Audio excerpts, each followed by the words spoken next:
Bapa. Selamat pagi, Yesus. Atas segala kebaikan-Mu, syukurku padamu.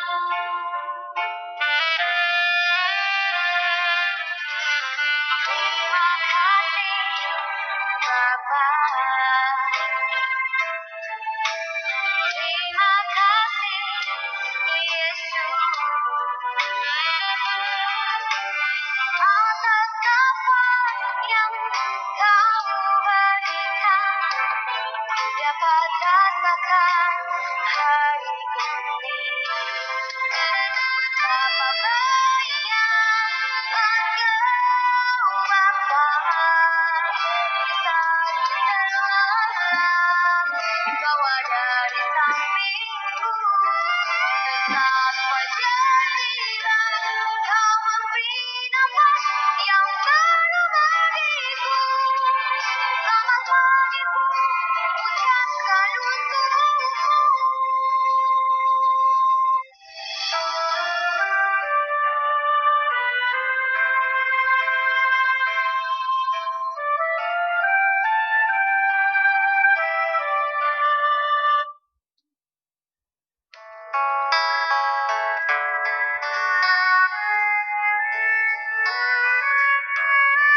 Good morning grade 3 SDK Maria Ferrari di mana saja berada.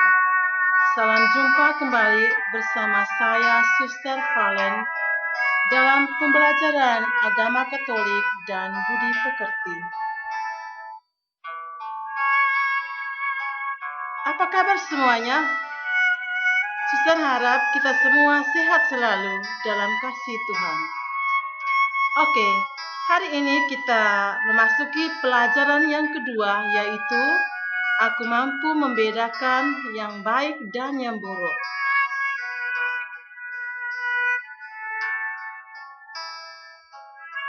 Untuk itu, anak-anakku yang terkasih, terlebih dahulu marilah kita berdoa. In the name of the Father, and of the Son, and of the Holy Spirit. Amen. Tuhan yang baik, ajarilah kami untuk membedakan yang baik dan yang buruk. Berilah kami semangat untuk melakukan yang baik terhadap semua ciptaan-Mu di dunia ini. Amin. In the name of the Father, and of the Son, and of the Holy Spirit. Amen.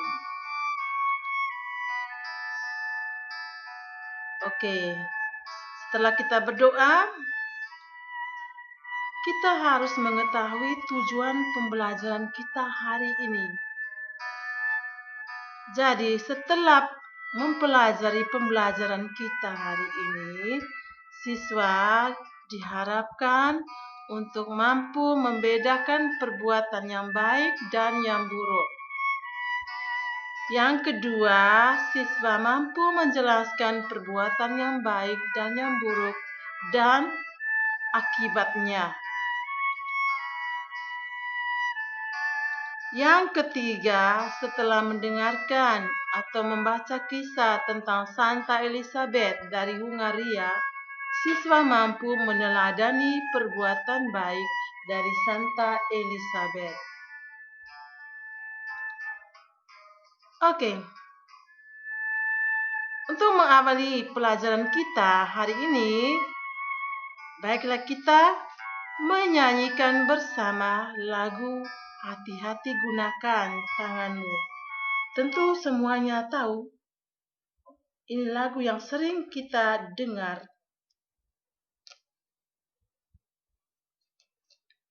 Oke, kita start dari awal ya. Sama-sama dengan penuh semangat. Oke.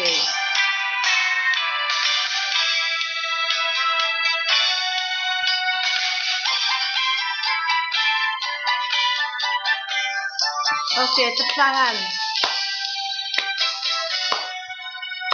Hati-hati gunakan tanganmu, Hati-hati gunakan tanganmu. Allah Bapa di surga melihat ke bawah. Hati-hati gunakan tanganmu. Hati-hati gunakan kakimu. Hati-hati gunakan kakimu.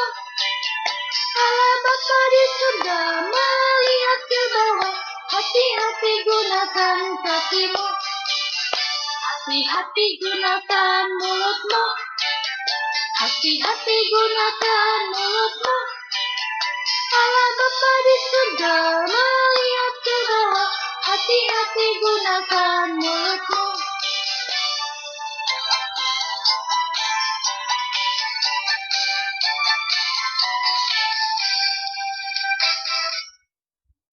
Oke, kita lanjutkan dengan pelajaran kita.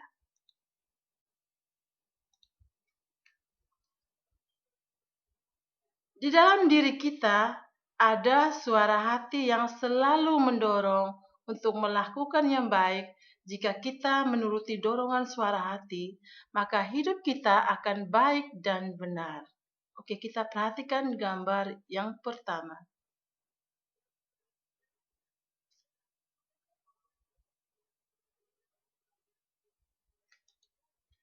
Namun, ada juga pengaruh buruk yang sering menggoda atau menghalangi kita untuk melakukan yang baik dan yang benar.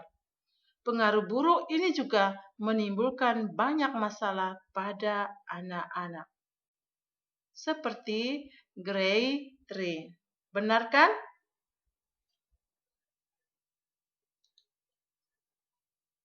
Oke, kita perhatikan gambar ini.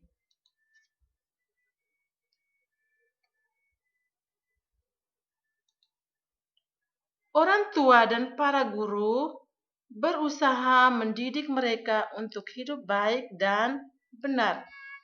Tetapi para iblis menghasut setiap anak untuk melakukan perbuatan buruk atau bahkan jahat. Keadaan ini tentu tidak kita inginkan. Karena itu anak-anak yang terkasih perlu mendapat bimbingan agar mampu membedakan yang baik dan yang buruk. Kita lihat ini, ada bapak mama yang sedang membimbing anak-anaknya. Dan juga, perhatikan yang kedua, para guru di sekolah pun membimbing anak-anak dalam belajar agar menjadi anak-anak yang sukses.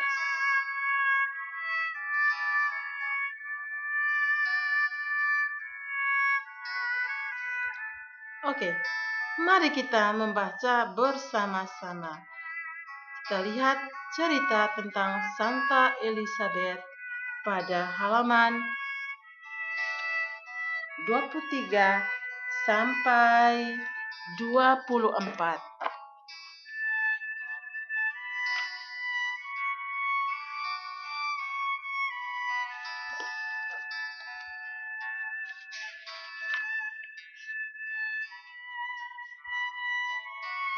Santa Elizabeth ialah putri Raja Hungaria. Ia dilahirkan pada tahun 1207. Ketika masih sangat muda, Elizabeth dinikahkan dengan Louis, penguasa Thuringia. Elizabeth adalah seorang mempelai yang cantik. Ia juga amat mengasihi suaminya yang tampan. Louis membalas kasih istrinya dengan segenap hatinya. Tuhan mengaruniakan kepada mereka 3 anak dan mereka hidup berbahagia selama 6 tahun. Kemudian mulailah penderitaan Elizabeth. Louis wafat karena suatu wabah penyakit. Elizabeth demikian pilu hatinya hingga ia berseru, "Dunia sudah mati untukku, dunia beserta segala kesenangannya." Sanak saudara Louis tidak pernah menyukai Elizabeth. Karena apa? Elizabeth biasanya membagikan banyak makanan kepada kaum miskin. Baik toh? Oke. Semasa Louis masih hidup pun mereka tidak dapat berbuat apa-apa. Tetapi sekarang mereka dapat berbuat apa saja kepada Elizabeth. Segera saja putri yang cantik dan lemah lembut ini diusir dari istana beserta ketiga anaknya. Jahat sekali ini mereka ini. Elizabeth dan anak-anaknya sering menderita kelaparan dan kedinginan. Namun Elizabeth tidak mengeluh. Ia malah mengucap syukur kepada Tuhan dan berdoa dengan lebih tekun. Elizabeth menerima penderitaannya sama seperti ia menerima kebahagiaannya. Sanak saudara Elizabeth datang menolongnya, sehingga ia beserta anak-anaknya mempunyai tempat tinggal kembali. Pamannya menghendaki agar Elizabeth menikah lagi karena ia masih muda dan cantik. Akan tetapi orang kudus ini telah bertekad untuk mempersembahkan dirinya kepada Tuhan. Ia ingin meneladan semangat kemiskinan Santo Fransiskus. Elizabeth kemudian tinggal di sebuah desa miskin dan menghabiskan sisa hidupnya dengan melayani mereka yang sakit dan miskin.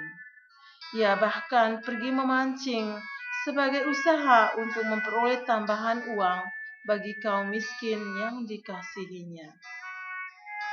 Elizabeth baru berusia 24 tahun ketika wafat pada tahun 1231. Menjelang ajalnya, orang dapat mendengarnya bersenandung pelan di atas pembaringannya. Ia yakin betul bahwa Yesus akan membawanya kepadanya, yaitu apa? Ia akan naik ke surga. Santa Elizabeth mempunyai cinta kasih yang amat besar bagi kaum miskin. Sebagai pengikut Kristus, kita pun dipanggil untuk bergerak oleh belas kasihan melihat penderitaan sesama kita.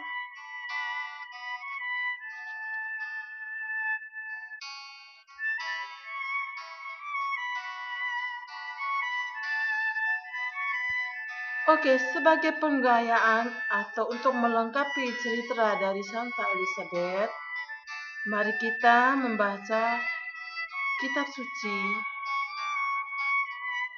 Nasihat untuk Hidup dalam Kasih. Itu dalam kitab surat Rasul Paulus kepada umat di Roma, bab 12 ayat 9 sampai 21.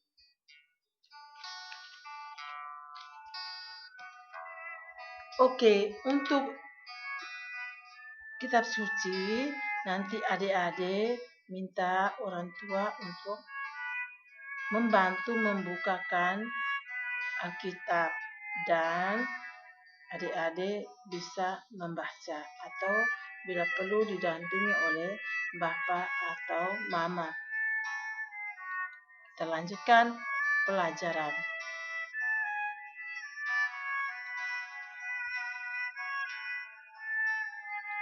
Jadi, sebagai kesimpulannya, perbuatan manusia ada yang baik, tetapi ada juga yang buruk atau jahat. Perbuatan baik akan menimbulkan kegembiraan dan damai sejahtera. Sebaliknya, perbuatan buruk atau jahat menimbulkan penderitaan dan kebencian. Kita harus mampu membedakan mana yang baik dan yang buruk atau jahat. Lanjutan dari kesimpulan, manusia bertanggung jawab atas perbuatannya. Setiap perbuatan baik akan mendapat kebahagiaan diri sendiri, membahagiakan orang lain, bahkan disayangi Tuhan. Sebaliknya, perbuatan buruk akan mengecewakan diri sendiri dan orang lain. Bahkan Tuhan pun akan kecewa dengan perbuatan kita. Tuhan memberi kita kemampuan untuk melakukan yang baik dan menolak yang jahat. Dengan berbuat baik, kita akan merasa damai, rukun dengan sesama. Sebaliknya, perbuatan jahat membuat orang lain menderita. Perbuatan jahat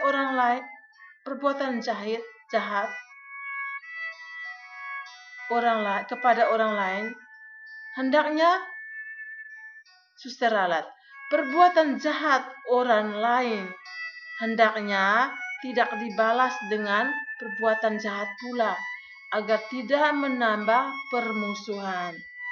Bila kita berbuat baik pada orang yang berbuat jahat kepada kita, maka ia akan sadar dan berhenti berbuat jahat. Karena itu, kalahkanlah setiap kejahatan dengan perbuatan baikmu.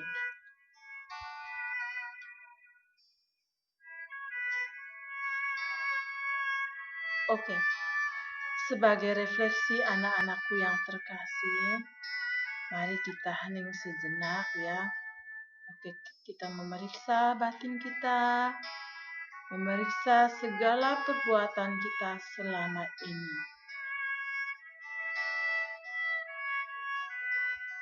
Kita fokuskan diri kita pada refleksi kita hari ini. Mengapa orang tua dan gurumu merawat, menjaga, dan membimbingmu selama ini?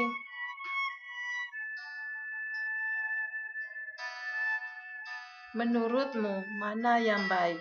Berbohong atau berkata jujur apa adanya?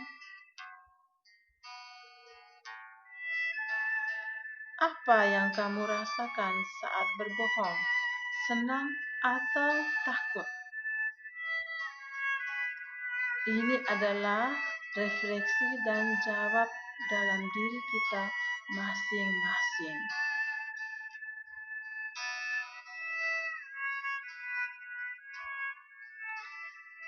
Oke, setelah refleksi kita lanjut melihat tentang rangkuman yang diberikan suster hari ini. Rangkuman pembelajaran kita hari ini sebaiknya kita catat di buku catatan kita masing-masing dengan judul pelajaran yang kedua, yaitu aku mampu bertumbuh dan aku bisa membedakan yang baik dan yang buruk. Oke, ini adalah lanjutan dari rangkuman.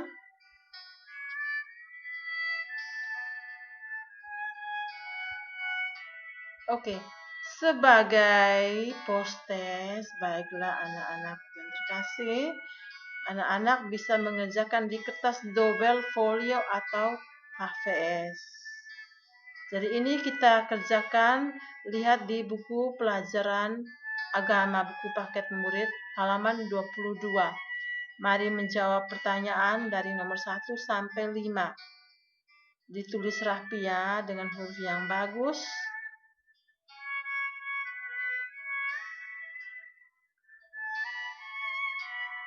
Oke, dan juga halaman 24. Di situ ditulis mari berdiskusi, tapi kita rubah. Kita kerja sendiri-sendiri karena kita masih pembelajaran kita dari rumah. Jadi kita kerja sendiri dari halaman 1 sampai 5 juga ini. Ada dari post-test itu ada 2. Oke, setelah mengerjakan post-test, kita ada evaluasi atau kita langsung dengan ulangan. Bahannya gampang-gampang saja. Jadi ini adalah pertama pilihan ganda dan bagian yang kedua adalah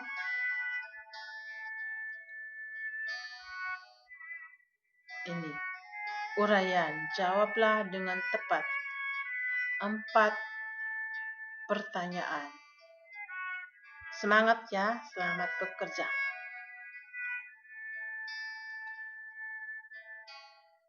Oke, baik anak-anak, kita tutupi pelajaran kita hari ini dengan doa penutup. In the name of the Father, and of the Son, and of the Holy Spirit. Amen. Tuhan yang baik, tuntunlah kami agar mampu membedakan yang baik dan yang buruk. Jauhkanlah kami dari godaan untuk melakukan kejahatan, dan berilah kami semangat untuk memilih melakukan yang baik terhadap semua ciptaan-Mu di dunia ini. Amin. In the name of the Father, and of the Son, and of the Holy Spirit. Amen. Oke, baiklah. Kita mengakhiri pelajaran kita hari ini. God bless you dan sampai jumpa. Thank you very much.